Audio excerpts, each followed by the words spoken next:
بسم اللہ الرحمن الرحیم وبہ نستعین سبحانک لا علم لنا الا ما علمتنا انک انت العلیم الحکیم الحمد للہ رب العالمین والصلاة والسلام علی سید المرسلین وعلی آلہ وصحبہ اجمعین ومن تبعہم بإحسان الی یوم الدین. اعوذ باللہ من الشیطان الرجیم. بسم اللہ الرحمن الرحیم. وَلَقَدْ أَخَذْنَا آلَ فِرْعَوْنَ بِالسِّنِينَ وَنَقْصٍ مِّنَ الثَّمَرَاتِ لَعَلَّهُمْ يَذَّكَّرُونَ فَإِذَا جَاءَتْهُمُ الْحَسَنَةُ قَالُوا لَنَا هَٰذِهِ وَإِن تُصِبْهُمْ سَيِّئَةٌ يَطَّيَّرُوا بِمُوسَىٰ وَمَن مَّعَهُ أَلَا إِنَّمَا طَائِرُهُمْ عِندَ اللَّهِ وَلَٰكِنَّ أَكْثَرَهُمْ لَا يَعْلَمُونَ. محترم حاضرین، عبادات قلبیہ کے اندر شرک اصغر کی کچھ مثالیں بیان کی جا رہی تھیں. ہماری گفتگو شرک اصغر اور اس کی قسموں کے بیان میں جاری ہے. اس ضمن میں نمبر 1 انہوں نے الشرک الاصغر فی العبادات القلبیہ کا عنوان قائم کیا. شرک اصغر کی بہت ساری انواع اور قسمیں ہیں. ان میں پہلی دل کی عبادات سے متعلق، دل کی عبادات میں شرک اصغر کا پایا جانا، اور کہا کہ اس کی متعدد مثالیں ہیں. شیخ نورستانی نے پہلی مثال جو اس سلسلے میں بیان کی تھی ریاکاری کی، دوسری شہرت طلبی یا دنیا کا معاوضہ نیکیوں کے بدلے میں، تیسری الاعتماد علی الاسباب، اسباب پر بھروسہ اور اعتماد کرنا اللہ کے بجائے. چوتھی مثال جو بیان کی تھی گزشتہ درس میں، اس کا ہلکا سا تذکرہ ہوا، اور صاحب کتاب نے بھی صرف 2 لائن میں اس کا تذکرہ کیا ہے. التطیر، شگون لینا، نحوست، کسی چیز میں نحوست سمجھنا، یعنی کسی دیکھی ہوئی یا سنی ہوئی چیز کے ذریعے سے یا کسی اور اس طرح کی چیز کے ذریعے سے نحوست سمجھنا یا بدشگونی لینا، جبکہ نبی کریم صلی اللہ علیہ وسلم سے ثابت ہے آپ کا ارشاد کہ آپ نے فرمایا الطیرۃ شرک، کہ طیرہ بدشگونی یا نحوست لینا یہ شرک ہے. اتنی بات پر انہوں نے اس مبحث کو ختم کر دیا. شاید اس کی وجہ یہ ہو کہ موجودہ حالات میں یہ کویت کے رہنے والے ہیں، عرب ماحول اور معاشرے کے درمیان رہتے ہیں، وہیں دروس دیتے ہیں، عقیدے کے استاذ ہیں صاحب کتاب، تو ممکن ہے کہ اس لیے انہوں نے اختصار سے کام لیا ہو کہ وہاں انہیں شگون لینے، بدفعلی اور نحوست سے متعلق بدعقیدگی کا معاملہ ان کے سامنے شاید کم ہو. لیکن مجھے محسوس ہوا کہ اس پر قدر تفصیل سے گفتگو کی جائے، کتاب سے ہٹ کر تھوڑا اور اس کی وضاحت کی جائے. اس کی وجہ یہ ہے کہ ہمارے یہاں، ہمارے سماج اور معاشرے میں، بر صغیر میں شگون اور نحوست کا معاملہ بڑی شدت سے پایا جاتا ہے. یہاں تک کہ بہت سارے مسلمان بھی بعض دانستہ بعض نادانستہ ایسی باتیں کہتے ہیں جو اسلامی عقیدے اور توحید کے عقیدے کے سراسر خلاف ہے، اور انہیں اس بات کا علم نہیں ہوتا کہ یہ بدعقیدگی ہے، اس میں شرک ہے، یہ اللہ اور رسول صلی اللہ علیہ وسلم کی ممانعت کے اندر داخل ہے. اگر میں یہ کہوں کہ نحوست سے متعلق آج ہندوستان کے مسلم معاشرے پر ہندوانہ عقائد اور معاشرت کا بڑا گہرا اثر ہے، ان کے ساتھ رہن سہن، ہمارے یہاں فلمی کلچر کا عموم، لوگ فلموں سے، ٹی وی چینل سے، ٹی وی سیریل سے جڑے ہوئے ہیں کسی نہ کسی شکل میں. اور ہمارے سماج اور معاشرے میں ہم دیکھتے ہیں کہ بعض مرتبہ صحیح العقیدہ لوگ بھی بطور محاورہ اور بطور ادب ایسے اشعار اور ایسی باتیں کہتے ہیں جس میں بدعقیدگی پائی جاتی ہے، اور یہ بدفعلی اور بدشگونی کے عناصر یا باتیں بھی پائی جاتی ہے. ہمارے یہاں مثال کے طور پہ کتنا مشہور شعر ہے، بربادی گلشن کی خاطر بس ایک ہی الو کافی ہے.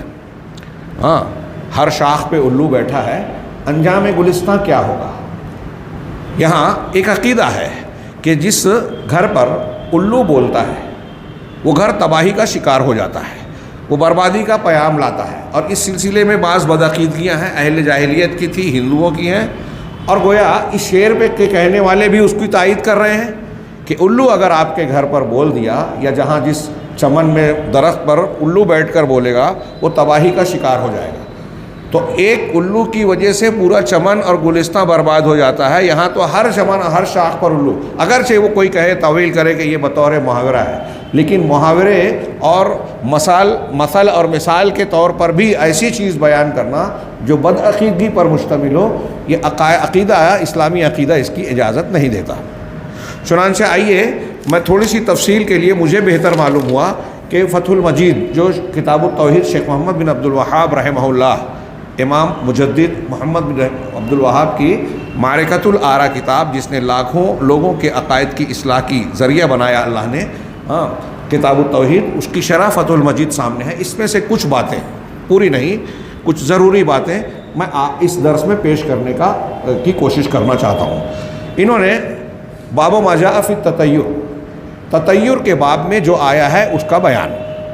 تطیر، طائر، یہ اس کا معنی ہوتا ہے تطیر، شگون لینا، ہم اس کا ترجمہ کر رہے ہیں۔ شگون، اور خاص طور سے بدشگونی کے لیے، شگون اچھا بھی لیا جاتا ہے برا بھی، لیکن اس کا زیادہ اطلاق بدشگونی پر ہوتا ہے، جس کو ہم نحوست کہتے ہیں۔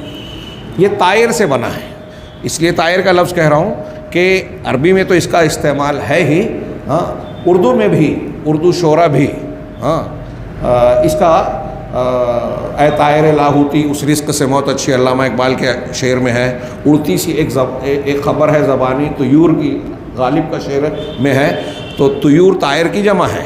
طائر کا معنی ہوتا ہے پرندہ، اڑنے والا، تارا یطیرو طیرانن، اس کا مصدر طیران ہے، اور تطیرہ کا تطیر اور طیرہ آتا ہے، جس طرح تخیرہ کا تخیر اور خیرہ آتا ہے۔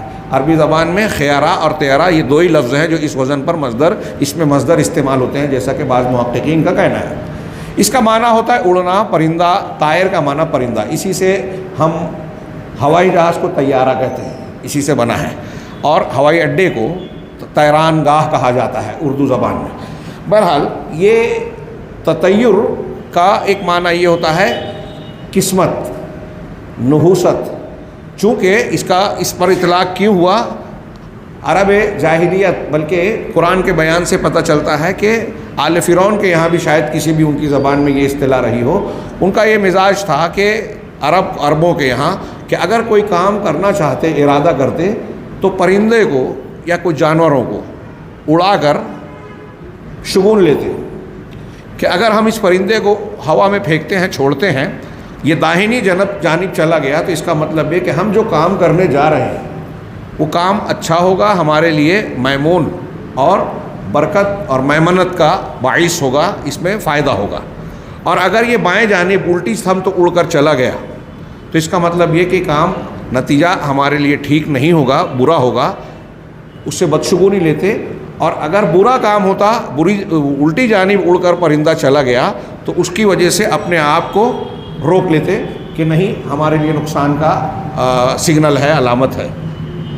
اور اگر سامنے کی طرف یہ پرندہ اڑ کر جاتا تو پھر سے کرتے کہ نہ اچھا ہے نہ برا، پھر سے کیا جائے۔ تو ظاہر سی بات ہے کہ اس چیز سے اپنی قسمت کا تعلق اور اپنی خوف اور امید کو جوڑتے تھے کہ پرندہ اس جانب گیا یا اس جانب گیا تو یہ ہمارے لیے اچھا ہے یا ہمارے لیے برا ہے۔ تو گویا دل کا تعلق، دل کا عقیدہ اللہ تبارک و تعالیٰ سے خوف اور امید کی شکل میں ہوتا ہے، عقیدے اور ایمان کی بنیاد پر، اور توکل اللہ پر ہونا چاہیے، بھروسہ اللہ پر ہونا چاہیے۔ اب کوئی آدمی اگر اس قسم کی علامتی چیزوں کو، اس قسم کی چیزوں کو علامت بنا کر یہ تصور کرتا ہے کہ ایسا ہونے پر ہمارے لیے اچھا ہوگا، ایسا ہونے پر ہمارے لیے برا ہوگا، تو ایسی چیزوں کو جس کو اللہ تعالیٰ نے سبب نہیں بنایا، اس کو خوف اور امید کا سبب بنا رہا ہے، اللہ تبارک و تعالیٰ پر بھروسہ کرنے اور نہ کرنے کا سبب بنا رہا ہے۔ لہٰذا اس کا تعلق دل سے ہے، قلبی عبادات، رجا، خوف، امید، اللہ پر بھروسہ، یہ قلب دل کی سے تعلق رکھنے والی عبادت ہے، عقیدے سے متعلق چیزیں ہیں۔ اب پرندے سے آپ نے جوڑ دیا، یہاں پرندے کی بات ہے، اس لیے اس کو طائر یا تطیر کہا جاتا ہے عربی زبان میں، اس کا اطلاق ہونے لگا۔ وَكُلُّ إِنسَانٍ أَلْزَمْنَا طَائِرَهُ فِي عُنُقِهِ، سورہ بنی اسرائیل میں یہاں طائر کا ترجمہ عام طور سے قسمت کا کیا جاتا ہے۔ تو یہاں ایک حاشیہ ہے کہ یہ چیز جو ہے دل سے خوف اور امید کی شکل میں تعلق رکھتی ہے اور اللہ تبارک و تعالیٰ کے توکل کے خلاف بات ہے. ہاں، جس کے علاوہ اللہ کی ذات کے علاوہ نفع اور نقصان کوئی نہیں پہنچاتا. ہاں، اب اگر کوئی شخص شگون لے رہا ہے تو گویا وہ پرندے کو اڑا کر اس کے اڑان اور طیران سے یہ نتیجہ اخذ کر رہا ہے کہ اس کے دائیں یا بائیں اڑنے سے نفع اور نقصان کا تعلق ہے. ہاں، یا اس قسم کی بات، جبکہ اس پرندے کو کسی کی قسمت کا کوئی علم ہو یا اس کے اڑنے سے کسی کی قسمت اور اللہ تعالیٰ کے فیصلے پر کوئی اثر ہو، اس کا اپنا کوئی اس بارے میں ارادہ ہو، ایسا سوال ہی نہیں اٹھتا. لیکن لوگوں نے اس قسم کی چیزوں کو اپنے عقیدے سے جوڑ دیا. یہ پرندے یا جانور اڑتے ہیں جاتے ہیں تو یہ اللہ تبارک و تعالیٰ کی جانب سے ان کو جو بھی صلاحیت دی گئی ہے وہ قوت شامہ کی بنیاد پر یا اپنے احساس کی بنیاد پر آنا جانا ان کا اس سمت میں ہوتا ہے جہاں انہیں محسوس ہوتا ہے کہ ان کی ضرورت کا سامان ملے گا.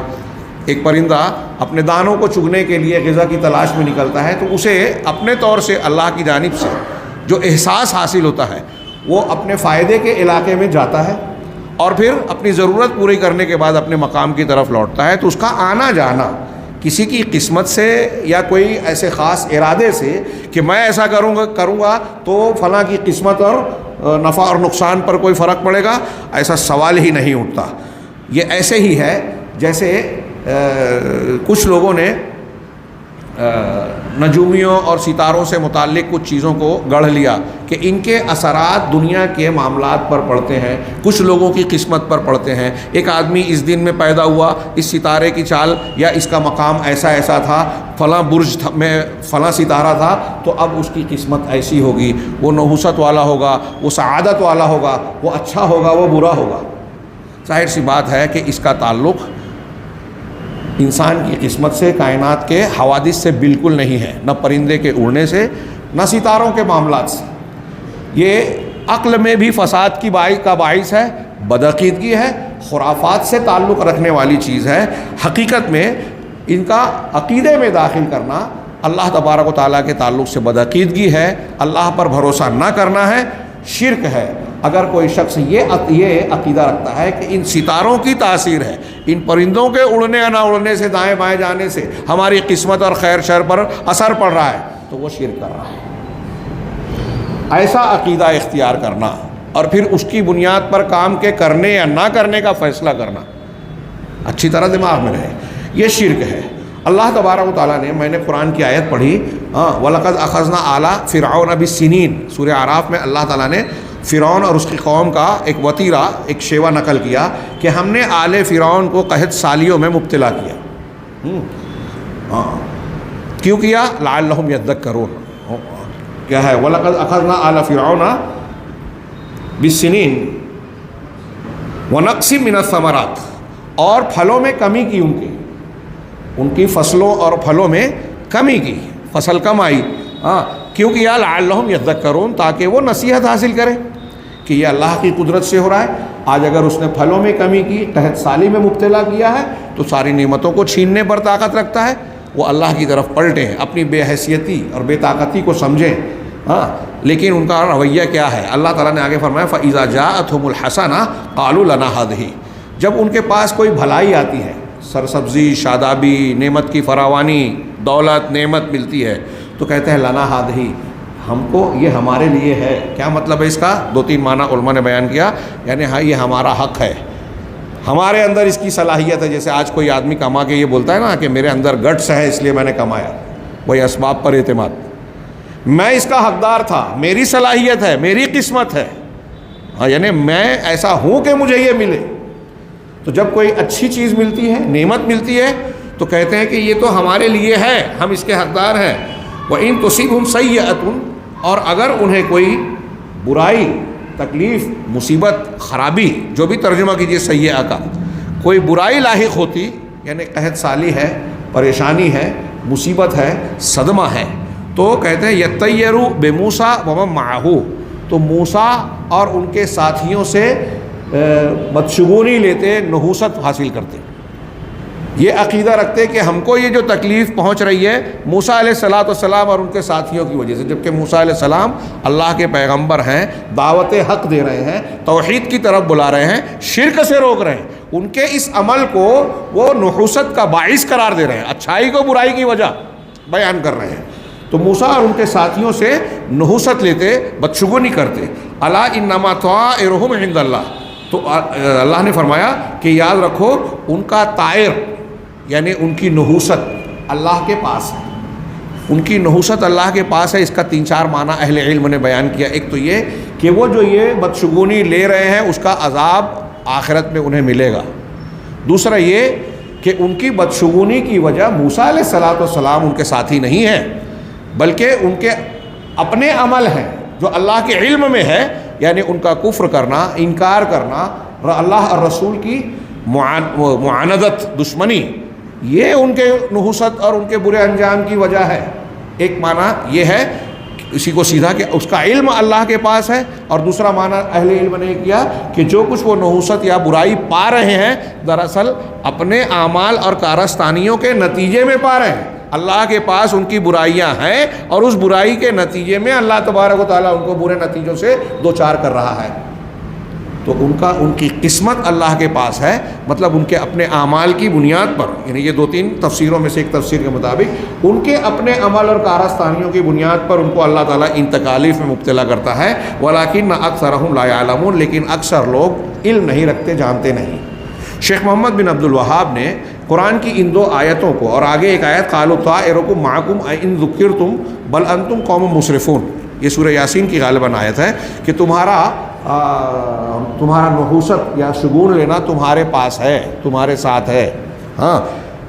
کیا ہم ان ذکرتم، اگر تمہاری نصیحت، تم کو نصیحت کی گئی تو تم حد سے تجاوز کرنے والے ہو، یعنی ہم نصیحت کر رہے ہیں تم کو، نیکی کا راستہ بتا رہے ہیں، یہ دوسرا واقعے میں ہے، تو تم ہمارے ہی ذریعے سے بدشگونی اور نحوست لے رہے ہو۔ ان دونوں آیتوں کو اس باب میں یا اس معنی میں ذکر کرنے کا مفہوم یہاں اہل علم نے بیان کیا کہ شیخ محمد عبد الوہاب یہ بتا رہے ہیں کہ دیکھیے آل فرعون اور یہ کافرین کا تذکرہ کر کے اللہ نے بتایا کہ یہ بدشگونی لینا، نحوست کا عقیدہ رکھنا، یہ اہل جاہلیت اور مشرکین کا کام ہے۔ اللہ تبارک و تعالیٰ نے اس کی مذمت کی، اس پر وعید سنائی اور اپنی ناراضگی کا اظہار کیا۔ اس کا مطلب یہ کہ اگر ہم میں سے یا کوئی کسی بھی قوم سے کوئی شخص اس عقیدے میں مبتلا ہے، شگون اور بدشگونی میں، تو یہ اللہ تبارک و تعالیٰ کا ناپسندیدہ عقیدہ ہے۔ اللہ تعالیٰ اس کی سزا دے گا قیامت میں۔ یعنی ان دونوں آیتوں کا حاصل یہ ہے، اور اس میں یہ بتایا کہ یہ جو تطیر ہے یہ شریعت میں ممنوع ہے، اللہ کے رسول صلی اللہ علیہ وسلم نے اسے منع کیا اور صاف صاف فرمایا کہ یہ شرک ہے، حرام ہے۔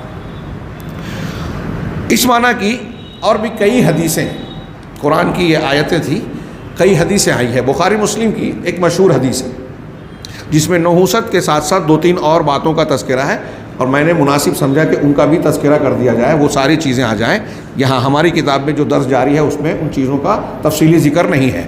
حضرت ابو ہریرہ رضی اللہ تعالیٰ عنہ کی بخاری مسلم کی حدیث ہے کہ اللہ کے رسول صلی اللہ علیہ وسلم کا ارشاد ہے، لا عدوہ ولا طیرہ ولا حامہ ولا سفر، یہ بخاری مسلم کی حدیث ہے۔ امام مسلم نے اسی حدیث میں 2 چیز اور بڑھائی، ولا نوء ولا غولہ، ترجمہ ہوگا لا عدوہ، بیماری متعدی نہیں ہوتی، ولا طیرہ، اور نہ شگون کا کوئی اثر ہوتا ہے، نہ شگون کی کوئی حقیقت ہے، ولا حامہ، اور نہ ہی حامہ ہے یعنی پرندے کا بولنا، یا ہم اپنی زبان میں کہہ لیں کہ الو کا بولنا ہے، ولا سفرہ، اور نہ ہی سفر کا مہینہ منحوس ہوتا ہے۔ ایک تشریح کے مطابق سفر کا مہینہ مراد ہے، ایک تشریح کے مطابق سفر کا کی ایک بیماری کا نام ہے وہ مراد ہے، بھوت پریت پیٹ کے اندر داخل ہو گیا، ایسا عقیدہ رکھتے تھے، ابھی ہم تھوڑی سی تشریح کریں گے۔ تو اس سفر کی بھی کوئی حقیقت نہیں ہے۔ صحیح مسلم کی حدیث میں جو 2 الفاظ آتا ہے، ولا نوء، اور نہ ہی نچھتر ہے، جو اہل جاہلیت کا عقیدہ تھا کہ فلاں ستارے اور نچھتروں کے ذریعے سے کائنات کے واقعات، حوادث، بارش وغیرہ پہ اثر پڑتا ہے، اس کی بھی کوئی حقیقت نہیں ہے۔ ولا غولہ، اور نہ ہی بھوت پریت ہوتے ہیں، جن شیاطین کے ہٹ کر یا اس شکل میں کچھ لوگوں کا عقیدہ ہوتا ہے کہ بھوت پریت جنگل بیابان میں کوئی ایسی مخلوق نظر آتی ہے مختلف شکلوں اور رنگوں میں، وہ ظاہر ہوتے ہیں، چھپ جاتے ہیں، غائب ہو جاتے ہیں۔ اللہ کے رسول صلی اللہ علیہ وسلم نے فرمایا کہ اس کی بھی کوئی حقیقت نہیں ہے۔ تھوڑی سی تشریح اس کی کہ لا عدوہ بیماری متعدی نہیں ہوتی، یہ ایک فرمان ہے۔ اس کی تشریح میں لوگ بڑی بحث اور گفتگو کرتے ہیں، بعض لوگوں کو غلط فہمی ہوتی ہے، خاص طور سے موجودہ زمانے میں جیسے کورونا کی بیماری کا بھی معاملہ چلا، یا کچھ ایسی بیماریاں جس کو ہم وبائی کہتے ہیں، تو ایک مسلمان کے دماغ میں بھی یہ سوال اٹھتا ہے کہ ایک طرف ہم دیکھتے ہیں کہ وبائیں ہوتی ہیں اور حدیث کہہ رہی ہے کہ وبا یا بیماری متعدی نہیں ہوتی، کیا معنی؟ تو اس کو اچھی طریقے سے دماغ میں رکھ لیں کہ بیماروں کے ذریعے سے بیماری کا پھیلنا، وبا کا ہونا، اس کا شریعت یا قرآن حدیث انکار نہیں کرتے۔ نبی کریم صلی اللہ علیہ وسلم کی ایک صحیح حدیث میں ہے کہ کسی مریض کو کسی صحت مند پر نہ لایا جائے۔ آپ نے ایک حدیث میں ارشاد فرمایا، بخاری وغیرہ میں ہے کہ مجذوم سے، جذامی آدمی سے اس طرح بھاگو جیسے شیر سے بھاگتے ہو، فر من المجذوم کما تفر من الاسد، کہ جذامی انسان سے اس طرح دور رہو، بھاگو جیسے شیر سے بھاگتے ہو۔ ایک طرف کہا بیماری متعدی نہیں ہوتی اور یہاں کہہ رہا ہے جذامی سے بھاگو، یہ ایک طرف۔ پھر دوسرے ایک اور حدیث کہ اللہ کے رسول صلی اللہ علیہ وسلم نے ایک طرف کہا کہ جذامی سے بھاگو، اور آپ نے ایک جذامی انسان کے ساتھ میں بیٹھ کر ایک ہی تھال میں کھانا کھایا۔ خود آپ کا یہ عمل ہے، امت کو آپ نے کہا بھاگو شیر کی طرح، اور آپ نے کھانا کھایا۔ ایک دیہاتی شخص نے آ کر آپ سے کہا کہ ہمارے اونٹوں میں یا جانوروں کے ریوڑ میں ایک اونٹ کو ابتدائی طور پر خارش ہوتی ہے، اب یہ اندیشہ ہوتا ہے کہ وہ دوسرے اونٹوں کو بھی خارش زدہ کر دے گا، تو کیا ہم اس خارش والے اونٹ کو ریوڑ سے، جھنڈ سے الگ کر دیں؟ تو آپ نے فرمایا کہ پہلے اونٹ کو جو بیماری خارش ہوئی اس کو کس سے ہوئی؟ دوسرے اونٹوں کے بارے میں آپ کا یہ خیال بن رہا ہے کہ پہلے اونٹ سے اس کو بیماری لگ رہی ہے، لیکن پہلے اونٹ کو بیماری کس سے ہوئی؟ تو بظاہر یہ تضاد لگتا ہے۔ ہاں، پھر اللہ کے رسول اللہ کی وہ حدیث بھی تعاون کے سلسلے میں کہ اگر کہیں کسی بستی میں تعاون کی بیماری پھیل رہی ہے اور تم اس بستی سے باہر ہو تو وہاں نہ جاؤ، اور اگر تم اس بستی میں مقیم ہو، قیام پذیر ہو، موجود ہو، تو اس بستی سے باہر نہ جاؤ۔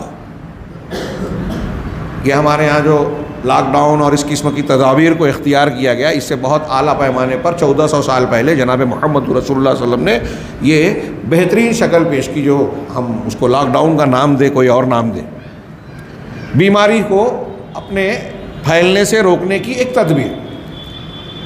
ان حدیثوں میں بظاہر تضاد نظر آتا ہے، وہ تضاد نہیں ہے۔ تو اس سلسلے میں علماء نے بڑی توجیحات کی، تعویلات کی، اور حدیثوں کو ملانے کا کہ اس کا معنی یہ ہے، اس کا معنی یہ ہے۔ یہاں علماء نے اختلاف کیا اس کی توجیح میں۔ سب سے بہتر قول ان حدیث کی توجیح میں اور اس حدیث کے معنی میں کہ اللہ کے رسول صلی اللہ علیہ وسلم ایک طرف کہہ رہے ہیں کہ جذامی سے بھاگو، پھر آپ نے یہ کیوں کہا کہ بیماری متعدی نہیں ہوتی؟ تو سب سے بہتر قول جس کو، جو امام بیہقی کا قول ہے، اور ابن صلاح، ابن قیم، علامہ ابن رجب، ابن مفلح وغیرہ نے بھی اس کی تائید کی اور اس قول کو پسند کیا، ترجیح دی، وہ یہ ہے کہ اللہ کے رسول صلی اللہ علیہ وسلم کا یہ فرمانا کہ بیماری متعدی نہیں ہوتی، یہ اس شکل میں انکار ہے آپ کا جیسا کہ اہل جاہلیت اور مشرکین عقیدہ رکھتے تھے۔ بیماریوں کے متعدی ہونے کے سلسلے میں مشرکین کا جو عقیدہ تھا، اہل جاہلیت جو گمان رکھتے تھے، اس کا رد کرنا مقصود ہے کہ اس شکل میں بیماری متعدی نہیں ہوتی۔ وہ کیسے؟ کہ وہ لوگ بیماری کے پھیلنے کو اللہ تبارک و تعالیٰ کی مشیت، فیصلے، تقدیر کی بجائے بیماروں کی طرف منسوب کرتے تھے۔ یعنی ایک سے اگر کہیں وبا پھیلی ہے تو بیمار، کسی کے بیمار ہونے کی وجہ، بنیاد، کوئی بیمار بن رہا ہے، یہ ذریعہ ہے، لیکن فیصلہ کس کا ہے؟ اللہ تبارک و تعالیٰ کا۔ اس کو جواب دینے میں ہم یہ بھی کہہ سکتے ہیں، اللہ کے رسول جو سمجھانا چاہ رہے ہیں، جو کہ پہلے اونٹ کو کس سے ہوا، یہ جو سوال کیا، یہ اس عقیدے کی اصلاحی ہے نا۔ ہم اس طرح بھی غور کریں کہ کبھی جیسے فرض کیجئے کہ ہمارے شہر میں ابھی کورونا بہت سارے لوگوں کو ہوا، کورونا پازیٹیو، لیکن بہت سارے لوگوں کو پازیٹیو ہونے کے باوجود بہت سارے لوگوں کو نگیٹیو رہا۔ کبھی کبھی ایک ہی گھر میں رہا، ایک ہی گھر میں کچھ لوگوں کو پازیٹیو، کچھ لوگوں کو نگیٹیو ہے۔ ابھی جدید سائنس کے محققین نے بتایا کہ کچھ بیماریاں ایسی ہیں جو بعض شہروں میں کوئی وبا پھیلی تو جب اس شہر کے ماحول کا خوردبینی جائزہ لیا گیا، مائکرواسکوپک اس کا مشاہدہ کیا گیا، تو یہ پتہ چلا کہ جس طرح بارش کے پانی برستے ہیں برسات میں، اسی طریقے سے وبائی علاقے میں آسمان سے وبا کے جراثیم گرتے ہیں۔ اب بارش ہو رہی ہے، ہم اگر باہر نکلتے ہیں کھلے میں تو ظاہر سی بات ہے کہ بارش کے قطرات ہم پر پڑتے ہیں، بھیگتا ہے آدمی، گیلا ہو جاتا ہے۔ اب بہت سے لوگ بارش میں بھیگتے ہیں، لیکن کچھ لوگوں کو سردی زکام ہو جاتا ہے، کچھ لوگوں کو نہیں ہوتا۔ ایسے ہی جب وبا کے جراثیم بارش کی شکل میں آسمان سے گر رہے ہوں، ہمیں تو نظر نہیں آتے کھلی آنکھوں سے، مائکروسکوپ سے دیکھا گیا، تو اب ایسے میں سارے لوگ آتے جاتے ہیں عام راستوں پہ، شاہراہوں پر، سارے لوگوں پر بارش کے پانی کے قطرات کی طرح وہ جراثیم گر رہے ہیں۔ ابھی کورونا کے بارے میں بھی کہا کہ کورونا 19 جو ہے اس کا ڈاکٹروں کا کہنا ہے کہ ہر انسان کے جسم میں آتے جاتے ہیں، ختم ہو جاتے ہیں، لیکن اب کوئی شخص اس کے اثر سے متاثر ہو کر بیمار پڑ جاتا ہے، کوئی دفاع کر جاتا ہے۔ یہ بیمار ہونا اور قوت دفاع کا غالب آ کر اس بیماری کو دفع کر دینا، یہ کیسے ہو رہا ہے؟ ہم ایک بیمار یا بیماروں کے بیچ میں رہ رہے ہیں، ہمارے بہت سے ڈاکٹرز نے کورونا پازیٹیوز کا علاج معالجہ کیا، ان کی تجہیز و تکفین کی، انہیں کچھ نہیں ہوا۔ انہیں کیوں نہیں ہوا؟ یہی عقیدہ اللہ کے نبی صلی اللہ علیہ وسلم بیان کرنا چاہتے ہیں کہ اگر آپ بیماروں کے بیچ میں ہیں بھی تو بیمار اس وقت ہوں گے جب اللہ کی مشیت ہوگی۔ وبائی علاقے میں ہیں، سورت میں طاعون پھیلا، بہت سارے لوگوں کو ہوا، لیکن سورت میں رہنے والے بہت سارے لوگوں کو نہیں ہوا۔ اور حیرت انگیز طور پر جہاں تک میں نے سنا ہے کہ پچھلا جو طاعون کی وبا والا ماحول تھا اس میں کسی مسلمان کو طاعون نہیں ہوا، یہ لوگ بیان کرتے ہیں، واللہ عالم۔ تو ہوا ہو نہ ہوا ہو، دونوں شکلوں میں ایک بات تو واضح ہے نا، ابھی دنیاوی اعتبار سے بات کریں، حدیث میں جو سمجھایا جا رہا ہے اس کی دلیل عقلی طور پر کہ ہم مشاہدہ کر رہے ہیں کہ وبائی علاقے میں جہاں کوئی وبا پھیلی ہوئی ہے، بیماری پھیلی ہوئی ہے، کچھ لوگوں کو بیماری ہو رہی ہے، کچھ لوگوں کو وہی بیماری نہیں ہو رہی ہے، ان کے گھر والوں کو نہیں ہو رہی ہے، ان کا علاج کرنے والے ڈاکٹروں کو نہیں ہو رہی ہے، کچھ کو ہو رہی ہے، کچھ ڈاکٹرز بھی پڑ گئے۔ تو جن کو ہوئی ہم یہ کہہ رہے ہیں کہ اس سے بیماری لگ گئی، جن کو نہیں ہوئی کیا ہم یہ کہیں گے کہ صرف انہوں نے احتیاطی تدبیر کر لی، ماسک پہن لیا اور یہ کر لیا تو بچ گئے؟ نہیں، دراصل اسی عقیدے کا انکار کرنا مقصود ہے کہ بیماری متعدی نہیں ہوتی، مطلب یہ کہ بیماریاں بذات خود اپنی مرضی مشیت سے کسی کو نہیں لگتی، کوئی بیمار کسی کو بیمار نہیں کرتا۔ کوئی اگر بیمار ہو رہا ہے، اگر ایک آدمی یہاں بیمار تھا، اس کے بعد میں بیمار پڑ گیا تو میں اس کو الزام دینے لگوں کہ تیری وجہ سے تو نے مجھے بیمار کر دیا، یہ غلط ہے۔ جیسا کہ ہمارے ہاں اسی بدعقیدگی کی ایک قبیل ہے کہ بعض مرتبہ اگر کسی عورت کو صرف بیٹیاں پیدا ہو رہی ہیں تو لوگ عورت کو، لڑکی کو کوستے ہیں، ساس ہے، اس کا شوہر ہے، بدعقیدہ لوگ ہیں، یہ بدعقیدگی ہی ہے کہ وہ یہ سمجھ رہے ہیں کہ بچی کے پیدائش میں صرف بچیاں پیدا ہونا یہ اس کے اپنے اختیار کی بات ہے کیا؟ اگر اس کے اختیار کی بات ہے تو آپ کچھ اختیارات اختیار کر کے، استعمال کر کے آپ بچہ پیدا کر دیں۔ شوہر، بیوی سے زیادہ تو شوہر کے اختیار کو ماننا چاہیے، لیکن حقیقت یہ ہے کہ نہ اس کو اختیار ہے نہ اس کو اختیار ہے، یہ ہم مانتے ہیں عقیدے کے طور پر۔ اب جو لوگ کسی کو کوس رہے ہیں کہ سب بچیوں کو پیدا کر رہی ہے یا تیری وجہ سے ایسا ہو رہا ہے، گھر میں شادی کر کے لائے اس کے بعد سے سال بھر میں 2 میت ہو گئی گھر میں، تو اب اس کا مورد الزام آپ یہ ٹھہرانے لگیں کہ بہو کے آنے سے اس کا قدم منحوس ہے، وہی ہے لا عدوى ولا طیرہ، یہ نحوست والی بحث میں آ جائے گی۔ یہ چیزیں اللہ تبارک و تعالیٰ نے کسی کی زندگی، موت، نفع اور نقصان، فائدے اور نقصان، مضرت اور شر اور خیر کی بنیاد نہیں بنائی ہے۔ کوئی چیز کا ذریعہ ہو سکتا ہے لیکن وہ بنیاد اور اصل مشیت نہیں ہے۔ کائنات میں یہ عقیدہ ایک بندہ مومن کا ہونا چاہیے۔ عقیدہ توحید کا کمال یہ ہے کہ یہ عقیدہ رکھے کہ اگر ایک پتا بھی ٹوٹ کر گر رہا ہے تو اللہ کی مشیت سے۔ ہمارے گھر میں اگر کوئی کپ، ساسر، شیشے کی چیز ٹوٹ گئی، برتن ٹوٹ گیا، اللہ کی مشیت سے ٹوٹ رہا ہے، ہم فوراً الزام لگاتے ہیں کہ یہ بہت نقصان کرتی ہے، کرتا ہے فلاں۔ ٹھیک ہے، کوئی ذریعہ بن رہا ہے، کسی کے اندر لاؤبالی پن ہے، ہم اس کی تنبیہ کریں کہ بھائی آپ احتیاط سے کام کیجئے یا تدابیر کو اختیار کیجئے۔ بیمار پڑنے سے بچنے کے لیے اگر بارش میں بھیگ گئے ہو تو فوراً اپنے آپ کو سکھا لو، خشک کر لو، لیکن وہ بیمار پڑ گیا تو ہم یہ الزام رکھیں کہ وہی اپنے بیمار پڑنے کی پوری وجہ ہے وجہ ہے، لیکن اصل مشیت کس کی ہے؟ اللہ تبارک و تعالیٰ کی۔ تو یہ اہل علم نے کہا کہ لا عدویٰ کا جو اللہ کے رسول صلی اللہ علیہ وسلم نے انکار کیا کہ بیماری متعدد نہیں ہوتی، تو یہ دراصل فعل کو اللہ کے علاوہ کی طرف منسوب کرنے کا جو اہل جاہلیت کا عقیدہ تھا کہ دوسرے لوگ یہ کام کرتے ہیں، خیر اور شر، نقصان نفع پہنچاتے ہیں، بیماری پھیلاتے ہیں، اس عقیدے کا رد کرنا اللہ کے رسول صلی اللہ علیہ وسلم کا مقصد تھا۔ اور یہ امر، یہ چیزیں، بیماریاں ہوں، نقصانات ہوں، شرور ہوں، یہ بذات خود اپنی طبیعت میں متعدی نہیں ہوتے، یہ خود سے کسی تک نہیں پہنچ سکتے جب تک اللہ نہ چاہے۔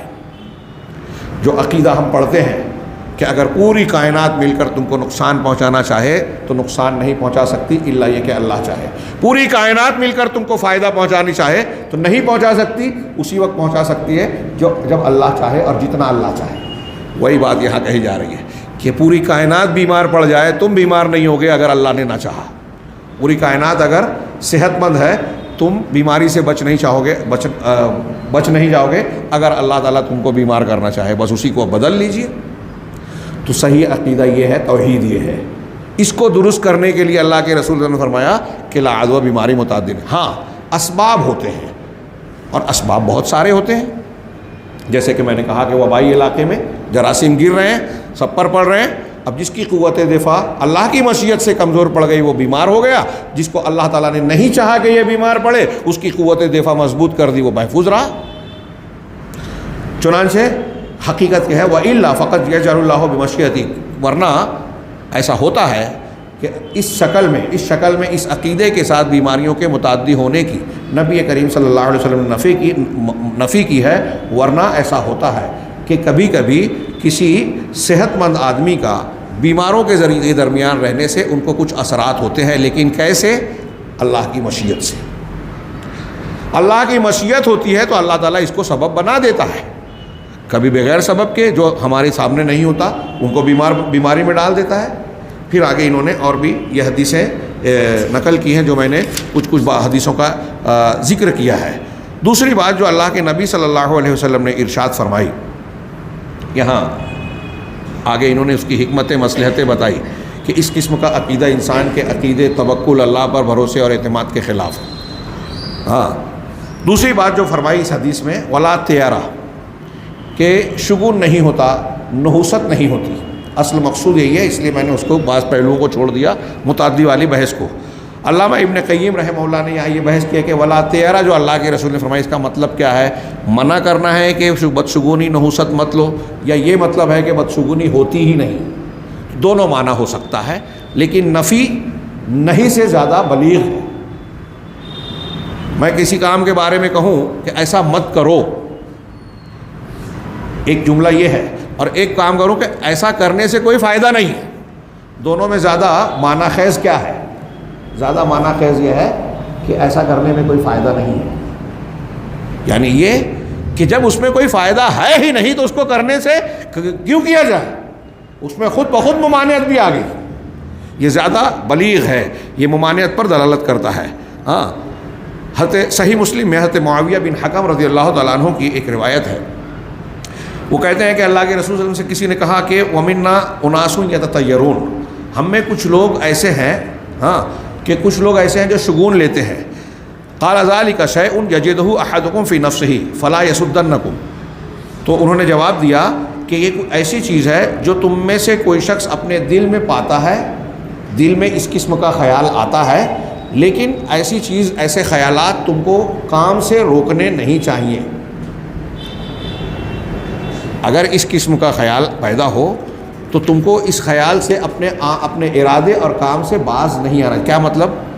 یہ آگے اللہ کے نبی صلی اللہ علیہ وسلم کی حدیث میں بھی ہے، یہ غالباً ہاں اللہ کے رسول صلی اللہ علیہ وسلم سے ہی روایت ہے، یہ صحیح مسلم کی، اور ایک دوسری روایت بھی ہے جو شیخ محمد بن عبد الوہاب نے نقل کی کہ ہر شخص کے دل میں ایسے خیالات آتے ہیں بعض مرتبہ۔ ابھی ایسے خیالات آتے ہیں، چھوڑ کر تھوڑا سا میں اشارہ کروں کہ ہمارے یہاں مسلمانوں میں ایسی کتنی چیزیں ہیں جو سمجھی جاتی ہیں، کچھ لوگ عقیدہ رکھتے ہیں، کچھ لوگ بولتے ہیں بلی نے رستہ کاٹ لیا، ایک آدمی گزر رہا ہے، بلی نے رستہ کاٹ لیا، تو لوگ واپس ہو جاتے ہیں کہ اب ہمارا کام بگڑ جائے گا۔ یہ ہمارے یہاں مسلمانوں میں روافظ میں پایا جاتا ہے، قبر پرستوں میں اس قسم کی بہت سی چیزیں پائی جاتی ہے، اور پھر ان کے اثرات سے، اور پھر یہ چیز آئی ہے غیر مسلموں سے، اہل جاہلیت میں تھی، ہندوؤں میں ہے۔ ہاں، گھر سے نکلنے لگے تو ٹوکنا نہیں چاہیے، شیشہ ٹوٹ گیا اس کا مطلب کچھ برا ہونے والا ہے۔ ہاں، میں نے تو بعض مذہبی چیزوں میں بھی پڑھا، حیرت ہوتی ہے مجھے، مجھے یہ شک ہو رہا ہے، بعض لوگوں نے حوالے سے نقل کیا کہ بعض مسلک کے فقہی کتابوں میں بھی ایسی چیزیں موجود ہیں۔ جیسے مثال کے طور پہ میں نے کہیں پڑھا، فی الحال حوالہ یاد نہیں ہے، حقیقت الفقہ میں غالباً اس کا تذکرہ ہے کہ بعض حنفی کتابوں میں یہ ہے کہ اگر مسواک ایک بالشت سے کم ہوگی تو یہ انسان کے لیے ضرر رسا ہے، فلاں فلاں بیماری ہو سکتی ہے، یا ایسی اس قسم کی بات۔ کوئی حدیث، کوئی روایت نہیں ہے۔ ہاں، جھاڑو الٹا یا سیدھا رکھا جائے تو ایسا ہو جائے گا۔ یہ میں نے 2-4 چیزیں بیان کی، اب اس طرح کی کتنی چیزیں، 3 تگاڑا کام بگاڑا، اس طرح کا ہمارے ہاں جملہ بولتے ہیں کہ 3 چیز اگر رہے گی تو کام بگڑ جائے گا، تو شادی 3 نہیں رکھنا چاہیے، فلاں 3 نہیں، جبکہ 3 کے آنکڑے قرآن حدیث میں کتنے ہیں؟ وضو کے اعضاء کو 3 مرتبہ دھونا ہے، کتنے اعمال 3 مرتبہ کرنا ہے، مغرب کی رکعت 3 ہے، تو یہ 3 کی تعداد میں کچھ لوگ نحوست محسوس کرتے ہیں۔ ہمارے یہاں کچھ لوگ بولتے ہیں کہ یہ نمبر میرے لیے جو ہے ان لکی ہے، برا ہے، اگر یہ نمبر تعداد رہے گی تو برا ہوگا، اور یہ نمبر رہے گا تو یہ میرے لیے لکی ہوگا۔ یہ ہندوؤں کے یہاں ہیں۔ ایسی کتنی چیزیں ہیں۔ جسم کے اعضاء میں کوئی لڑکی آ رہی ہے تو پہلے اس کو چیک کیا جاتا تھا کہ اس کے پیر کے جو نیچے کا حصہ ہے اس میں اگر سیدھا پن ہے اس کا مطلب وہ منحوس ہے۔ ہمارے یہاں میں نے سنا کچھ لوگوں سے کہ ابھی بھی کچھ لوگ کرتے ہیں، پہلے ہی ہوتا کہ بارات نکلتی تھی تو دولہے کو سوار کیا جا رہا ہے کسی سواری پہ، گھوڑے وغیرہ پہ، اس کے نیچے نکلنے سے پہلے انڈا رکھ رہے ہیں، اگر انڈا نہیں ٹوٹا تو بدشگونی، ٹوٹ گیا تو شگون اچھا ہے۔ یہ جو چند باتیں مجھے یاد آ رہی ہیں، میں ایسا سمجھتا ہوں کہ یہاں جو لوگ موجود ہیں، اور خاص طور سے ہماری مائیں بہنیں خواتین میں اس قسم کی چیزیں بہت عام ہیں، اور اس کے بڑھنے کی ایک وجہ جیسا کہ میں نے کہا تھا، فلمی کلچر، ٹی وی کلچر، فلموں اور ٹی ویز کو دیکھ کر غیر اسلامی دنیا کی جو باتیں ہمارے یہاں دہرائی جاتی ہیں، بولی جاتی ہیں، اس پر ہمارے بہت سارے مسلمان جاہل مرد اور خواتین جو قرآن حدیث کو پڑھتے نہیں، عقیدہ سیکھتے نہیں، مسجدوں سے تعلق نہیں رکھتے، علماء کے بیچ بیٹھتے نہیں، اس بارے میں تحقیق نہیں کرتے، وہ سنی سنائی ان باتوں کو عقیدے کی طرح قبول کر لیتے۔ اور ایسی کتنی چیزیں، میں پھر سے کہنا چاہوں گا کہ میں نے چند مثالیں دی، ہو سکتا ہے یہاں کچھ لوگوں کے دماغ میں آ رہا ہو کہ مولانا کو فلاں مثال بھی دینی چاہیے جو میرے دماغ میں اس وقت نہیں آ رہی ہے، اور آپ کے علم میں ہو، دماغ میں ہو، ایسی بہت ساری چیزیں۔ ان چیزوں کا اثر کوئی بھی انسان کی قسمت پر، خیر شر پر اور نفع اور نقصان سے تعلق میں نہیں پڑتا، لیکن جیسا کہ ہم جانتے ہیں اس قسم کا عقیدہ ہندوؤں میں بڑی شدت سے پایا جاتا ہے، شگون لیتے ہیں۔ اب تو ٹی وی چینلز پر باقاعدہ پروگرام ہوتے ہیں، میں نے سنا ہے کہ بعض مسلمان بھی دیکھتے ہیں کہ سنیچر کا دن ہے، اگر آپ کی پیدائش کی یہ تاریخ ہے، یہ ٹائم ہے، تو آپ کا معاملہ ایسا ہوگا، فلاں وقت کی پیدائش ہے تو آج آپ گھر سے نہ نکلیں ورنہ آپ کے لیے برا ہوگا، کسی سے لڑائی جھگڑا ہوگا، بحث مباحثہ ہوگا، آج آپ کے لیے بہت اچھا ہے، کاروبار میں فائدہ ہوگا، کاروبار میں نقصان ہو سکتا ہے، اس لیے آج کوئی لین دین نہ کیجیے۔ ہاں، اب تو ہندو دھرم میں تو یہاں ہے کہ گھر بھی جو ہے واسطوں کے حساب سے بنایا جائے، کون سی چیز مشرق میں ہونی چاہیے، کون سی مغرب میں، کون سا رنگ اختیار کرنا چاہیے، ٹیبل کہاں ہونا چاہیے، کرسی کہاں، فین کہاں، کھڑکی کہاں، وہ واسطوں کا ایک علم کہلاتا ہے ان کے یہاں۔ ہاں، جیوتش ودیا، ہاں، یہ بی جے پی گورنمنٹ نے پچھلی ٹرم میں کوشش کی تھی کہ کالج میں سبجیکٹ کے طور پر اس کو داخل کیا جائے، جس کی لوگوں نے شدید مخالفت کی کہ آج کے سائنسی دور میں، تحقیقاتی دور میں اس قسم کی بدعقیدگی کی کوئی گنجائش نہیں ہے، لیکن وہ بضد تھے، اور وہ علم پڑھائیں نہ پڑھائیں، آپ دیکھیں گے کہ یہ اس قسم کی بدعقیدگی کا کتنا اثر اور دخل ہے سماج اور معاشرے میں۔ ہمارے یہاں ہندوستان میں آپ دیکھتے ہیں کہ بڑے بڑے لیڈران جو غیر مسلم ہیں، کچھ مسلمان بھی، اپنی الیکشنی تحریک یا کوئی کام جاری کرنے کے لیے دیکھتے ہیں کہ شبھ مہورت کیا ہے۔ ہندوؤں میں کنڈلی ملا کر شبھ مہورت اور بد مہورت نکالا جاتا ہے، لڑکی کی کنڈلی ملائی جاتی ہے کہ دونوں کی تاریخ پیدائش کو ملا کر، کنڈلی ملا کر دیکھا جائے، اگر نہیں ہے تو اس کا مطلب رشتہ اچھا نہیں ہوگا، فلاں عورت فلاں وقت میں اگر پیدا ہوئی ہے تو وہ جو ہے منحوس ہے، اس سے شادی نہیں کرنی چاہیے۔ یہ ایسی کچھ مثالیں یاد آتی گئی، میں نے کچھ باتوں کا ذکر کر دیا، ایسی کئی چیزیں ہیں جو مسلمانوں میں بھی عقیدے کی شکل میں بدعقیدگی کی موجود ہیں، اور یہ سب بدشگونی اور طیارہ کے باب میں داخل ہیں، جن کا تعلق شرک سے ہے، شرک اصغر۔ اگر اس میں باقاعدہ عقیدہ نہ ہو کہ یہ چیز بذات خود اپنے اندر قوت و طاقت رکھتی ہے، اگر بذات خود قوت و طاقت رکھے تو یہ شرک اصغر ہوگا، یعنی انسان کا جو ایمان واجب ہے، جو ایمان صحیح توحید ہونی چاہیے، اس کے خلاف ہے۔ اللہ کے رسول صلی اللہ علیہ وسلم نے کہا کہ بدشگونی شرک ہے، جو حدیث پیش کی اس کا یہی مطلب ہے کہ جیسی توحید آپ کی ہونی چاہیے، اگر آپ کے اندر شگون کا کوئی مادہ ہے تو پھر آپ کے اندر ویسی توحید اور ویسا ایمان نہیں ہے جو ہونا چاہیے، جس کو ایمان واجب کہا جاتا ہے اصطلاح میں۔ ایک ہے ایمان واجب، ایک ہے ایمان مطلق۔ تو ایمان واجب ایمان مطلق کامل درجے کا، اور واجب ایمان واجب کامل درجے کا، مکمل جو اعلیٰ درجے کا معیار ہے، اور مطلق کو کہیں گے کم سے کم جتنا ہونا چاہیے۔ تو یہ اس کے منافی ہے، کمال توحید کے خلاف ہے۔ اب کچھ لوگوں میں یہ صحابی رسول نے پوچھا، اور حضرت عبداللہ ابن مسعود کی بھی ایک روایت ہے جو شیخ محمد عبد الوہاب نے نقل کی، کہ ہر انسان کے دل میں یہ خیال آتا ہے، آپ کے اور ہم کے بھی، ہمارے دماغ میں بھی بعض مرتبہ آتا ہے کہ کہیں یہ ایسا ہو رہا ہے، برائی تو نہیں ہو جائے گی۔ تو اگر یہ خیال بطور وسوسہ کے دل میں پیدا ہو رہا ہے تو اللہ کے نبی صلی اللہ علیہ وسلم نے حکم دیا کہ یہ خیال آ رہا ہے تو اس کو جھٹک دو، تم کام سے مت رکو۔ فرض کیجئے کہ آپ کے سامنے سے بلی گزر گئی، آپ نے بہت سن رکھا ہے کہ بلی اگر راستہ کاٹ دیتی ہے تو کام بگڑ جاتا ہے، ایسا بہت سنا ہے، دل میں آپ کے بھی خیال آیا کہ کہیں ہمارا کام بھی تو نہیں بگڑ جائے گا، لیکن آپ کے خیال آنے کے باوجود آپ واپس نہ ہو بلکہ اپنے کام کے لیے آگے بڑھ جائیں۔ تو یہ کہا کہ یہ خیال تم کو کام سے روکنا نہیں چاہیے، اگر آپ نے اپنے آپ کو روک لیا تو اس کا مطلب یہ کہ آپ کے اندر وہ بدعقیدگی ہے، آپ اس کو نقصان دہ سمجھ رہے ہو، اللہ تبارک و تعالیٰ کی بجائے آپ مخلوق ایسی چیز سے ڈر رہے ہو جو ڈرنے کی کوئی وجہ نہیں ہے، آپ کی توحید کے خلاف بات ہے۔ ہاں، اب اگر کوئی شخص کام سے نہیں رک رہا ہے تو اس کا مطلب یہ کہ خیال آنا یہ ایسے ہی باب سے ہوگا جیسے وسوسے آتے ہیں۔ چنانچہ نبی کریم صلی اللہ علیہ وسلم نے ایک یہاں سہولت بھی دی ہم کو اور آپ کو، امت کے لوگوں کو، کہ شیطان کے وسوسے سے کہیے، نفسانی اثرات سے کہیے، یا کوئی اور وجہ سے ہمارے دل میں بدشگونی کے خیالات آ سکتے ہیں۔ تو دل میں خیال کا آنا یہ ہمارے بس میں نہیں ہے، ہاں، لہٰذا یہ گناہ نہیں ہے، جرم نہیں ہے۔ جرم اور گناہ کب ہوگا؟ جب آپ اس خیال کی بنیاد پر کسی کام کے کرنے یا نہ کرنے کا فیصلہ کریں گے کہ میں یہ کام اس وجہ سے کرنے سے رک جاؤں کہ ایسا ایسا ہو گیا ہے، ہاں، تو ظاہر سی بات ہے کہ تب آپ کے عقیدے میں خرابی ہے۔ عقیدہ یہ ہونا چاہیے کہ اس کائنات کا مالک اللہ تعالیٰ ہے، نفع اور نقصان اسی کے ہاتھ میں ہے۔ جو شخص ایسا عقیدہ رہے گا تو اس نے توحید کا مضبوط دستہ پکڑ رکھا ہے، اللہ تعالیٰ کی مضبوط رسی کو تھامے رکھا ہے، اللہ تبارک و تعالیٰ پر بھروسہ ہے، اور جس کو اللہ پر بھروسہ ہوگا اس کو بدشگونی کا خیال اس کے اس عقیدے کے اندر خلل نہیں ڈالے گا، اور اس عقیدے کے ہوتے ہوئے اس کو کسی کام کو کرنے یا نہ کرنے پر نہیں ابھارے گا۔ اکرمہ صحابہ کرام اور سلف کا ایک دو تین مثالیں انہوں نے نقل کی۔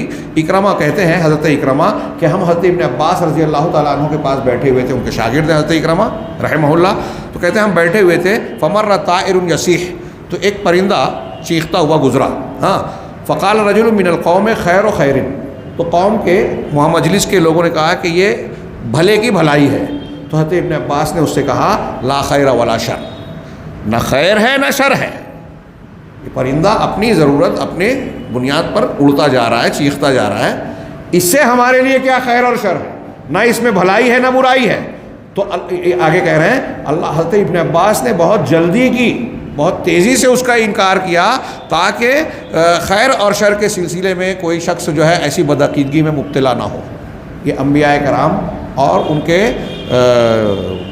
تربیت یافتہ صحابہ کرام کا یہ مزاج تھا کہ بدعقیدگی کا فوراً رد کرتے تھے۔ اسی طریقے سے ایک واقعہ نقل کیا کہ حضرت طاؤس، یہ تابعی ہے، حضرت طاؤس اپنے ایک ساتھی کے ساتھ سفر میں نکلے، چنانچہ دوران سفر ایسا ہوا کہ ایک کوے نے آواز لگائی، کاؤں کاؤں کی، کوے کی نے کائیں کی آواز بلند کی، تو آدمی نے کہا خیر ان کے، یہ اچھی بات ہے۔ تب طاؤس نے کہا وَأَيُّ خَيْرٍ عِندَ هَذَا، اس کوے کے پاس کون سی بھلائی ہے؟ ہاں لا تصحبنی، انہوں نے کہا کہ تم میرے ساتھ مت رہو، اپنے پاس سے بھگا دیا۔ عقیدے کے سلسلے میں سلف کا کیسا مزاج تھا، غور کیجیے کہ جو شخص ایسا عقیدہ رکھتا ہے کہ ایک پرندے نے بولا اور کہا کہ یہ خیر ہے، اس میں اچھائی ہے، تو ایک تو اس کا رد کیا اور دوسرے کہا کہ تم میرے ساتھ مت رہو، نکل جاؤ یہاں سے، ساتھ مت رہو۔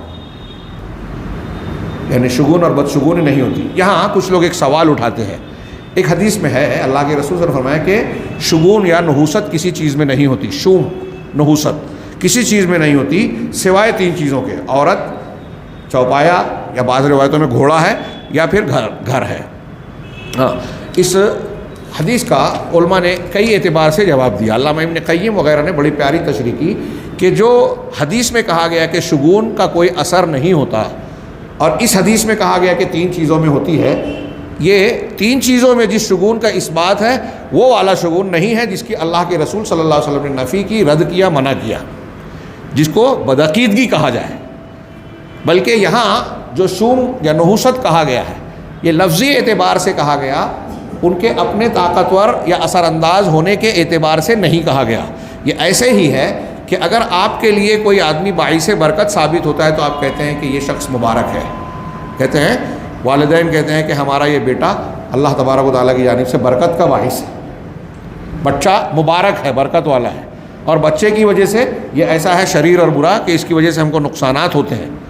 تو اس قبیلے سے کہ کوئی اچھائی اور برائی کا سبب بن رہا ہے، سبب مانتے ہوئے اس کو اگر یہ کہا جائے کہ یہ شر اور خیر کا ذریعہ ہے تو اس میں کوئی بدعقیدگی نہیں ہے۔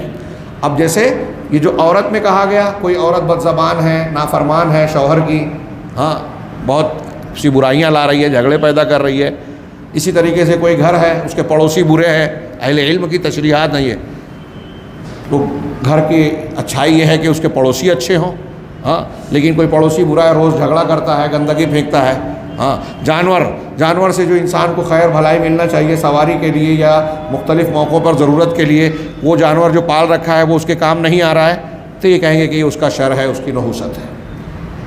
یہاں وہ شگون والا جو ہے معنی مراد نہیں ہے۔ اللہ کے نبی صلی اللہ علیہ وسلم سے ایک حدیث یہ بھی مروی ہے کہ بیماری متعدی نہیں ہوتی اور نہ ہی بدشگونی ہوتی ہے، لیکن اللہ کے رسول نے آگے کہا وَيُعْجِبُنِي الْفَعْلُ، لیکن مجھے فعل پسند ہے۔ قالوا وَمَا الْفَعْل، کہ فعل کیا ہے؟ تو کہا الکلمۃ الطیبہ، اچھی بات۔ یہ استثناء ہے، کوئی اس کو دلیل بنا کر کہے کہ دیکھیے حدیث میں تو ہے کہ فعل لیا جا سکتا ہے، لیکن اللہ کے رسول صلی اللہ علیہ وسلم نے اس کی تشریح کر دی، صحابہ کرام نے اس کی تشریح کر دی۔ وہ کیا ہے؟ فعل یہ ہے کہ آدمی کسی چیز کو، لفظ کو سن کر کچھ سرور اور فرحت محسوس کرے۔ جیسے کوئی آدمی کہے کہ آپ کا نام کیا ہے؟ کہا فوز، کامیابی، ہاں، راشد، رشد ہدایت والا، ہاں، بشرا، کسی لڑکی کا نام ہو، خوشخبری، تو اب سننے کے بعد کہیں کہ چلو اچھا نام ہے، اللہ تعالیٰ انشاءاللہ اچھا کرے گا۔ تو یہ عقیدے کی بنیاد پر نہیں ہے، بلکہ کسی نام کو سن کر فرحت محسوس کرنا، خوشی محسوس کرنا کہ یہ نام ہے، اللہ تعالیٰ سے امید ہے کہ اچھا کرے گا۔ یہی نبی کریم صلی اللہ علیہ وسلم نے ایک آدمی سے کہا صالح نام ہے، کہا انشاءاللہ صلاح ہوگی، اچھائی ہوگی۔ اہل علم نے اس کی مختلف تشریحات کرتے ہوئے کہا کہ اللہ کے رسول صلی اللہ علیہ وسلم نے شگون کو حرام اور ناجائز کہا اس لیے کہ وہ عقیدے سے متعلق ہے، فعال کو پسند کیا اس لیے کہ اس کا تعلق عقیدے سے نہیں ہے۔ شگون اللہ تبارک، اور دوسرا ایک بعض علماء نے یہ تشریح کی، اس کا قول کو نقل کیا، بعض علماء نے کہا کہ بدشگونی لینا اللہ کے ساتھ بدزنی کی قبیل سے ہے۔ بدشگونی لینا، یہ جملہ اچھی طرح یاد رکھیے، اللہ کے ساتھ بدگمانی۔ مجھے یاد پڑتا ہے کہ میں نے اس پر ایک مضمون بھی لکھا اور جمعہ کا ایک خطبہ بھی دیا، اس پر بھی ایک باب باندھا ہے شیخ محمد بن عبد الوہاب رحمہ اللہ نے، اللہ کے ساتھ بدگمانی۔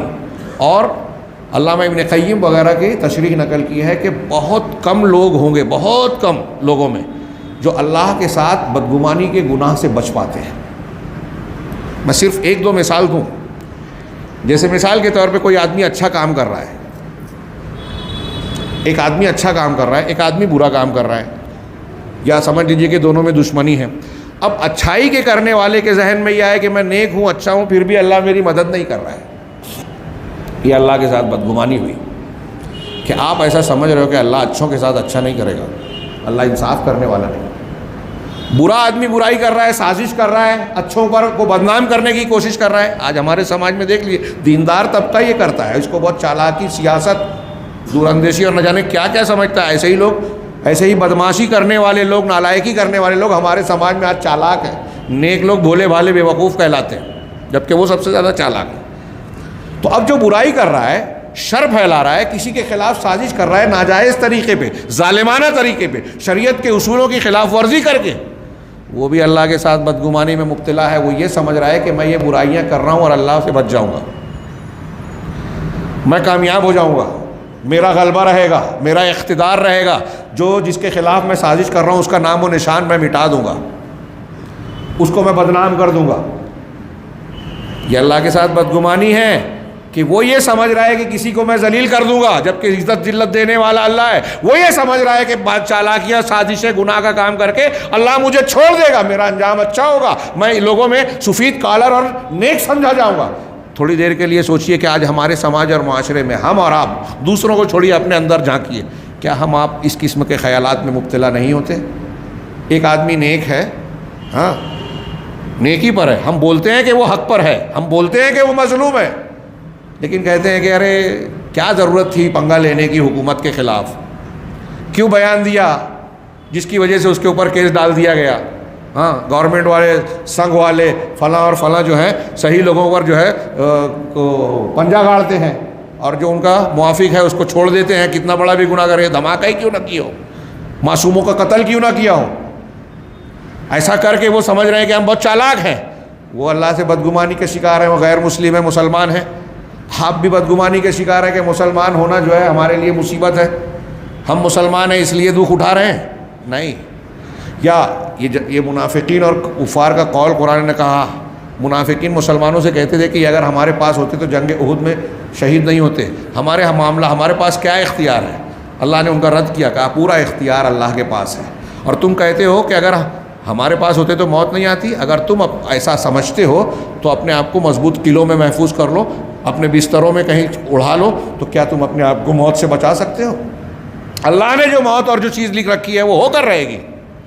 تو یہ اللہ سے بدگمانی کی 2-4 شکلیں میں نے بتائی. اور علامہ ابن قیم اور دوسرے لوگ کہتے ہیں، شیخ محمد عبد الوہاب نے ابن قیم کی عبارت نقل کی کہ بہت کم لوگ ہیں، بہت کم، جو اللہ سے بدگمانی سے بچتے ہوں. بچنا ہے تو اس کے لیے ضروری ہے کہ توحید، اللہ تعالیٰ کے اسماء و صفات اور ایمان کی ان بنیادوں کو، جس کو ہم سمجھتے ہیں کہ ہم کو بہت معلومات ہے. ہم جب یہ جملہ بولتے ہیں کہ نفع پہنچانے والا، نقصان پہنچانے والا، کائنات میں کوئی بھی چیز کرنے والا صرف اللہ ہے، یہ سادی سی بات نہیں ہے.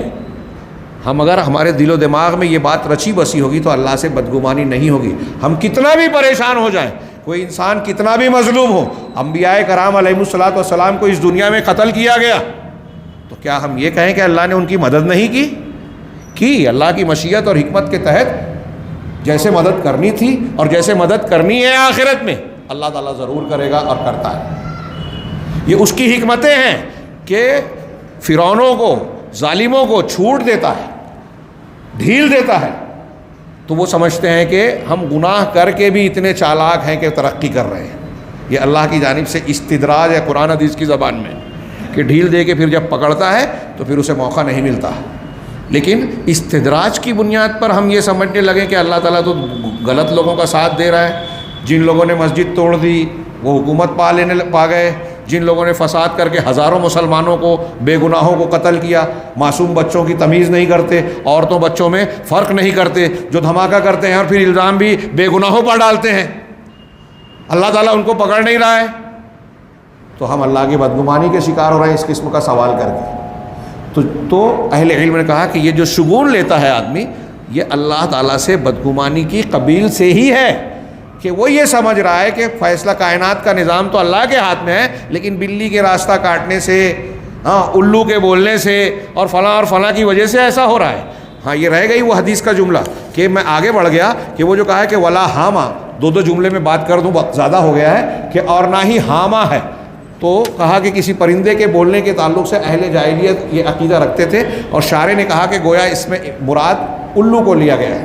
اور اہل جاہلیت کا یہ عقیدہ تھا کہ الو کے بولنے سے جس گھر پہ آ کے وہ بولتا ہے تباہ ہوتا ہے. اس میں بعض تفصیل اور بھی بیان کی ہے کہ اگر کسی انسان کو ناحق قتل کیا گیا ہو, وہ مر گیا, تو ان کا کہنا تھا کہ جب تک اس مرنے والے کی جان کا بدلہ, قصاص خون کا بدلہ نہ لیا جائے تو اس کی روح بھٹکتی ہے. یہ روح کا بھٹکنا بھی اسلامی عقیدہ نہیں ہے, اہل جاہلیت اور ہندوؤں کا ہے جو بہت سے مسلمان مانتے ہیں. تو اس کی روح بھٹکتی ہے اور الو کی شکل میں آ کر وہ قاتل کے یا اس سے متعلق لوگوں کے گھر پر بولتا ہے, وہ بندہ جو قتل کیا گیا تھا. اور جب وہ الو گھر پہ آ کے بول دیتا ہے تو وہ گھر تباہی اور بربادی کا شکار ہو جاتا ہے. اللہ کے رسول نے فرمایا کہ یہ اصل میں بدشگونی ہی کی قبیل سے ہے. اور میں نے ابھی کہا ہمارے یہاں بھی کہا جاتا ہے ہر شاخ پہ الو بیٹھا ہے. گویا ہمارے یہاں بھی اس قسم کی بدشگونی والے بدعقیدگی پائی جاتی ہے, اور ایسی اور بھی بدعقیدگیاں. اللہ کے رسول نے اسی حدیث میں کہا ولا سفر. سفر کا ایک معنی تو یہ ہوتا ہے, اس کی کوئی حقیقت نہیں, کہ ایک بیماری ہوتی تھی عربوں کے یہاں, اس کو بڑا خطرناک مانا جاتا تھا. اس بارے میں بعض بدعقیدگیاں تھیں کہ پیٹ کے اندر بھوت آ گیا اور وہ کھاتا ہی چلا جاتا ہے, اس کے اندر شیطان ہے, جن ہے, بھوت ہے, اس لیے کھانا. بعض بیماریوں میں انسان بہت کھاتا ہے, تو اس بھوت والے عقیدے کی تردید کی گئی. ایک سفر کا معنی امام مالک یہ کہتے ہیں کہ جو عرب جاہلیت انما النسیء قرآن نے کہا, مہینے کو آگے پیچھے کرنا, کہ جس مہینے میں محرم میں ان کو لڑائی کرنا رہتی تھی تو محرم میں لڑائی کرنا منع تھا, تو کہتے تھے کہ اس سال سفر محرم میں سفر اور سفر میں محرم ہے, مہینے کو چینج کرتے تھے. یعنی ہم محرم والی پابندی سفر میں کریں گے اور سفر والی جو اجازت ہے جنگ کرنے والی وہ محرم میں کریں گے. تو کہا اس سفر کی کوئی حقیقت نہیں ہے. ایک معنی یہ بیان کیا. ایک یہ کہ سفر کا مہینہ منحوس نہیں ہوتا. علامہ ابن رجب رحمہ اللہ اور دوسرے علماء نے اسی کو ترجیح دی. اہل جاہلیت کا یہ عقیدہ تھا کہ سفر کا مہینہ منحوس نہیں ہوتا, منحوس ہوتا ہے. آج بھی کچھ لوگ جانتے ہیں. اسی طرح علامہ ابن رجب نے کہا کہ کچھ لوگ جو ہے یہ عقیدہ رکھتے تھے کہ بدھ کا دن جو ہے وہ اچھا نہیں ہوتا, اس دن شادی بیاہ اچھا کام نہیں کرنا چاہیے. بعض لوگوں کا عقیدہ تھا کہ شوال میں نکاح نہیں کرنا چاہیے. حضرت عائشہ کہتی ہیں کہ میرا نکاح شوال میں ہی ہوا. تو بعض دنوں بعض موقعوں کو منحوس ماننا یہ بھی بدشگونی کی قبیل سے ہے. آگے ہم بڑھتے ہیں بات کو پورا کرتے ہوئے. میں نے فعال کی بھی تھوڑی سی تشریح کی. اللہ کے رسول صلی اللہ علیہ وسلم کے ایک روایت ہے کہ اللہ کے رسول صلی اللہ علیہ وسلم کے پاس بدشگونی کا ذکر کیا گیا تو آپ نے کہا اس میں سب سے بہتر فعال ہے, لیکن یہ فعال مسلمان کو کام سے روکتا نہیں, بس آپ صرف سرور حاصل کر رہے ہو, اس کا اثر نہیں پڑتا. فَإِذَا رَأَىٰ أَحَدُكُم مَّا يَكْرَهُ. اب اگر کوئی آدمی ایسی چیز دیکھے جو ناپسندیدہ ہے, جو ناپسندیدہ ہے, تو اس سے بدشگونی نہ لے, بلکہ یہ دعا پڑھے اللہم لا یاتی بالحسنات الا انت. اے اللہ بھلائیاں تیرے سوا کوئی نہیں لاتا. ولا یدفع السیئات الا انت. اور برائیوں کو دفع تیرے علاوہ کوئی نہیں کرتا. ولا حول ولا قوت الا بک. اور تیرے سوا کسی کی طاقت اور قوت نہیں ہے. یہ جملہ جب بندہ بولے گا, اس کو سمجھے گا, تو اس کا عقیدہ تازہ ہوگا کہ کرنے والی ذات, طاقت اور قوت اللہ کی ہی ہے. یہ پرندے, یہ بلی, یہ فلاں اور فلاں, ان چیزوں کا کوئی اثر نہیں پڑتا. حضرت ابن مسعود سے مرفوعاً روایت ہے, آپ نے فرمایا کہ اللہ کے رسول نے فرمایا الطیرۃ شرک, الطیرۃ شرک. ہاں کہ بدشگونی شرک ہے, بدشگونی شرک ہے. وما منا الا. اور ہم میں سے کوئی نہیں ہے مگر. اتنا بول کر جملہ پورا نہیں کیا اور پھر اس کے بعد دوسری بات بولی. تو کہہ رہے ہیں کہ یہ بھی ایک اشارے کی زبان, یعنی مطلب انداز ایسا ہے کہ اس کا ذکر کرنا بھی مناسب نہیں سمجھا. حضرت ابن مسعود کا جملہ مکمل یہ ہوگا, معنی یہ ہوگا کہ ہم میں سے کوئی نہیں ہے مگر اس کے دل و دماغ میں اس قسم کے خیالات آتے ہیں بدشگونی کے, لیکن اس کا علاج کیا ہے؟ وَلَٰكِنَّ اللَّهَ يُذْهِبُهُ بِالتَّوَكُّلِ. لیکن اللہ تعالیٰ ایسے خیالات کو توکل, اللہ پر بھروسے کے ذریعے سے دور کر دیتا ہے. اس کا مطلب بدشگونی کا علاج اللہ پر بھروسہ ہے. اس کا ایک اور مطلب یہ ہوا کہ اگر کسی کے اندر بدشگونی ہے تو اس کا اللہ پر توکل نہیں ہے, بھروسہ نہیں ہے, اس کی توحید اور ایمان میں کمی ہے. ہاں, اس کے علاوہ ایک روایت میں یہ بھی ہے کہ جس کو بدشگونی نے اس کے حاجت سے روک دیا, اس نے شرک کیا, تو کہا کہ اس کا کفارہ کیا ہے. اس روایت پر کچھ لوگوں نے کلام کیا, کچھ لوگ صحیح بھی کہتے ہیں. اس کا کفارہ کیا ہے؟ یہ حضرت ابن عمر کی روایت ہے موقوفاً.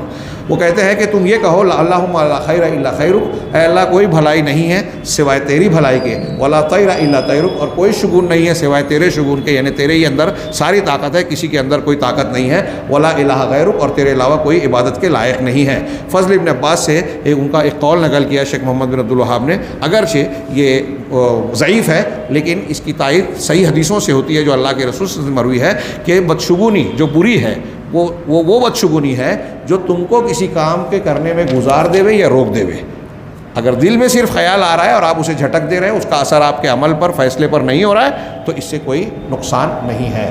تو عبادات قلبیہ میں اگر کسی کے عقیدے میں یہ بات شامل ہو کہ کسی چیز کے ذریعے سے شگون حاصل کیا جا سکتا ہے، یا یہ چیز منحوس ہو سکتی ہے، یہ مفید ہو سکتی ہے، جس کی وجہ سے وہ اپنے کام کے کرنے نہ کرنے کا فیصلہ کرے، تو یہ شرک کے قبیل سے ہے، شرک اصغر ہے، جو بعض اوقات شرک اکبر بن جاتی ہے۔ اللہ تعالیٰ سے دعا ہے کہ وہ ہمیں شرک کی، وہ اکبر ہو یا اصغر، تمام شکلوں سے محفوظ رکھے۔ انشاءاللہ آئندہ درس میں شرک اصغر کی دوسری قسم اور رقیہ اور تمائم، پھوک جھاڑ اور گنڈا تعویذ، اس کی بحث آئے گی، جس کی تفصیل جاننا ہمارے لیے میں سمجھتا ہوں موجودہ ماحول میں بہت ضروری ہے۔ اللہ تعالیٰ ہمیں صحیح دین کو سمجھ کر اس پر عمل کرنے کی توفیق دے۔ وآخر دعوانا ان الحمد للہ رب العالمین، والسلام علی نبینا محمد۔